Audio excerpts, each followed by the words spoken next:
Sir second का second part, second part में आपसे कह रहा है कि 1 minus 10 square 45 divided by 1 plus 10 square 45, और आपको यहां पर वैल्यू दे रखी है, पहली वैल्यू दे रखी है बेटा इन्होंने 1090, सॉरी सेकंड वैल्यू दे रखी है इन्होंने 1, थर्ड वैल्यू दे रखी है इन्होंने sin 45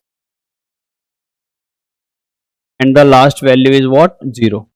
ठीक है सर, इसको सॉल्व करके ही पता चलेगा कि हमारा आंसर कौन सा आ रहा है। सुनिए मेरी बात ध्यान से सर, जब तक आपको टेबल याद नहीं होंगी नहीं आने वाला, समझ में ध्यान रखिए, है ना। आप यहां पर आइए, अपना समय बर्बाद कीजिए, कोई बात नहीं, पर आपको टेबल याद नहीं है, कुछ नहीं होने वाला, है ना।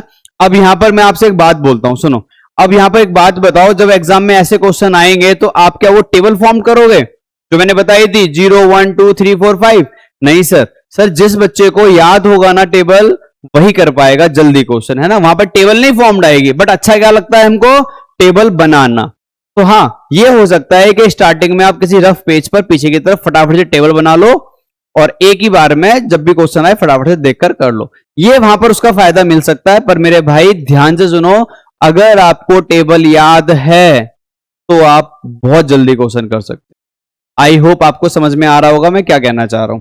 चलिए सर 1 माइनस सॉल्व करते हैं। 1 माइनस 1045 को हम लिख लेते हैं 1 माइनस 1045 का क्या whole square divided by 1 plus 1045 का होल स्क्वायर। तो 1045 की वैल्यू सब जानते हैं कितनी होती है, 1 होती है, और ये 1 प्लस 1 का होल स्क्वायर। तो ये आ गया 1 माइनस 1 और ये आ गया 2 आपका, है ना। 2 कैसे आया पता है ना, 2 कैसे आया, अरे भाई 1 प्लस 1 का स्क्वायर। तो यहां पर हमारे पास आ गया 0/2, यानी आंसर क्या आ गया 0। तो ऑप्शन इज डी, है ना, डी हमारा आंसर एकदम सही है। चलिए मैं उम्मीद करता हूं आपको समझ में आ रहा होगा।